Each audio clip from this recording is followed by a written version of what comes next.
I'm going to talk about evaluating courses and teaching, which was chapter 14 in a handbook for teaching and learning in higher education. I like the quote that the authors begin the chapter with, so I'm going to begin my presentation by reading it to you all. Evaluation is a way of understanding the effects of our teaching on students learning it. It implies collecting information about our work, interpreting the information, and making judgments about which actions we should take to improve practice. Evaluation is an analytical process that is intrinsic to good teaching. So in 1971, the Assessment of University Teaching was published in Britain, and the idea that teaching in higher education was to be evaluated was very controversial. Some academics considered it an insult to their academic autonomy, and others thought it was pointless to know students' opinions. After working in evaluation the last 3 years, wow, times have changed. Today, evaluation is seen as a normal part of the teaching and learning experience. It helps hold faculty accountable, it helps improve teaching practices, and it is used for promotion and tenure. Evaluating courses and teaching is critical to identify both areas that need improvement and strengths. It also helps committees such as the Curriculum Oversight Committee at MCG make changes to courses and teaching faculty when necessary. I'm a member of the evaluation team at MCG, which is a team that reviews every single course or clerkship at MCG, all the way from reviewing the syllabus to faculty and course evaluations to a director's report that is put together by the director, which includes performance measures, objectives, and how, whether or not they were met, processes for feedback, etc.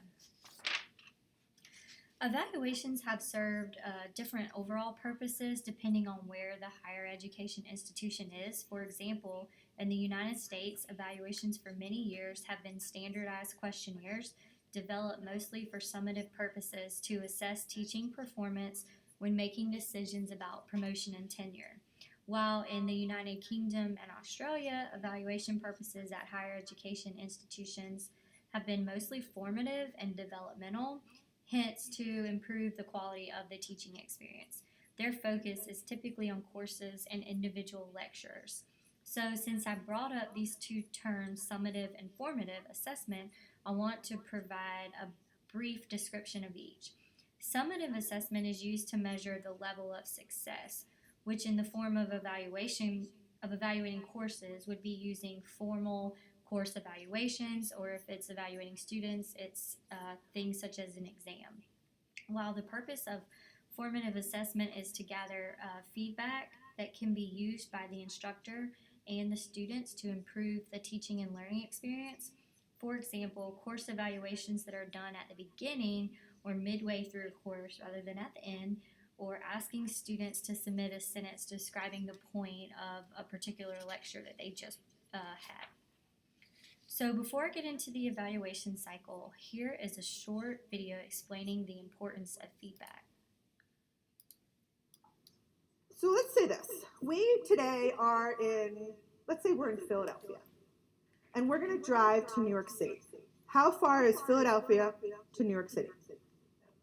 It's 2 hours. So now we know we have East Coasters in the room. Welcome. So it's 2 hours. So you get on, let's say, 295, and then you get on the Jersey Turnpike, and you've been driving an hour, and all of a sudden you see a sign for Delaware. What do you know? You went the wrong way. When you drive from Philly to New York, there is no Delaware, okay? Delaware is like down here. Now, how many people want to know way before Delaware, which is a good hour from Philly, that you went the wrong way? Yeah, like fast, right? And yet at work, we kind of wait for the right moment. I'm waiting for the right moment to give feedback when I'm comfortable, which will be the day I die, right? So there are two purposes of feedback and only two purposes, okay?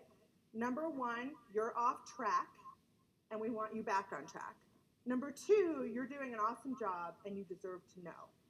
Again, most of us get almost no feedback. And the feedback we do get, I wouldn't even call feedback. I'd call it vague garbage, but we'll get to that in a second. So let's say this. Let's say it's Valentine's Day. And Valentine's Day falls on a Friday. And you leave work early, and you go to Whole Paycheck, Whole Foods, and you spend all this money on like amazing ingredients. You buy like fresh fish and flowers and chocolates, and you go home and you make whoever you live with, your parents, your spouse, whatever, you make them the most amazing meal, and you spend all this money and all this time, and the person never says thank you. What are you going to do next Valentine's Day? Yeah, you're going to buy yourself a watch, right? So don't assume that because it's good, people will keep doing it. If they don't know it's good, they won't keep doing it. So 2 purposes of feedback: you're off track, you're driving to Delaware, you should be driving to New York, or you're on track.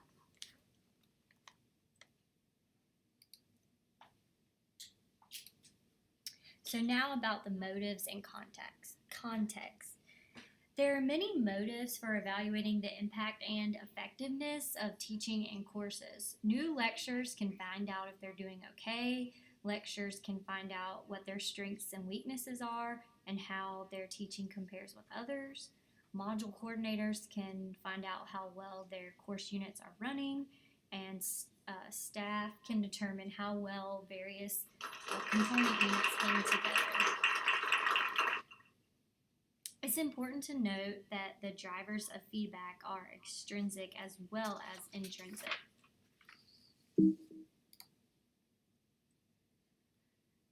There are 3 principal sources of feedback that are widely recognized, which are the first 3 on this list, and there are advantages to each.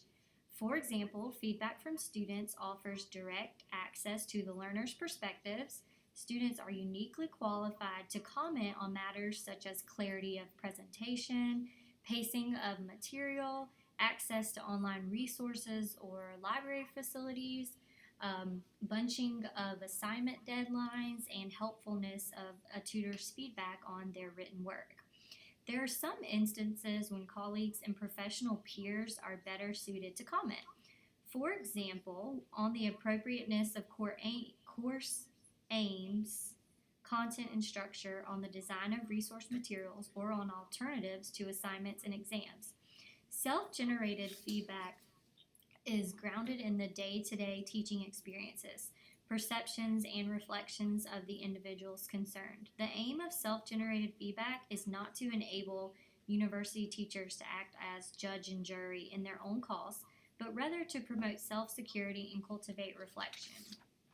The 4th source of feedback often goes unnoticed and is referred to as incidental feedback, which is found in the everyday routine of higher education learning and doesn't use survey techniques like the other 3 sources. It includes readily available information such as attendance levels, pass or fail, progression, dropout rates, the nature of the choices that students make in choosing between specific assignment topics, etc. It also includes the observations found in lectures, such as do the students seem tired, distracted, are they participating? This figure shows the sources and methods of feedback. Questionnaires are popular for obtaining feedback from students, and observations are one type of method used for self-generated feedback and feedback from colleagues. It can be by observing oneself or peers, respectively. Both can also consist of retracing or going back over what was taught, how it was taught, etc. And incidental feedback can be done through monitoring things such as attendance patterns. It can also include observations as mentioned previously, such as observing whether or not students seem tired, bored, or distracted during a large lecture. Any technique used to obtain feedback is going to yield data that needs to be analyzed and interpreted. This is what I do at MCG in our evaluation department. I sort through tons and tons of data and create reports for faculty members, students, different types of teams and committees, and different aspects of our curriculum change every year, can change every year after reviewing these courses, such as a course sequence, a course length, maybe go from lecture to small group learning for specific topics, and several others. Just to summarize what you have learned today, here's the evaluation cycle. First, the motives and context should be clarified. Second, decide the focus and timing. Next, choose the sources of feedback and the methods used to gather this feedback. Fifth, analyze and interpret the findings from the feedback. And last, agree on resulting actions and implement changes.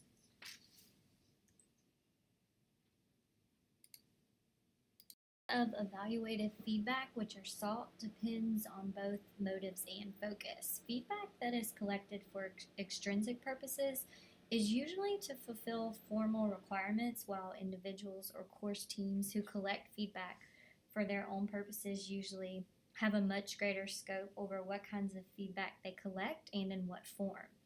A dimension of evaluation that is often overlooked but is important is when will the evaluation take place.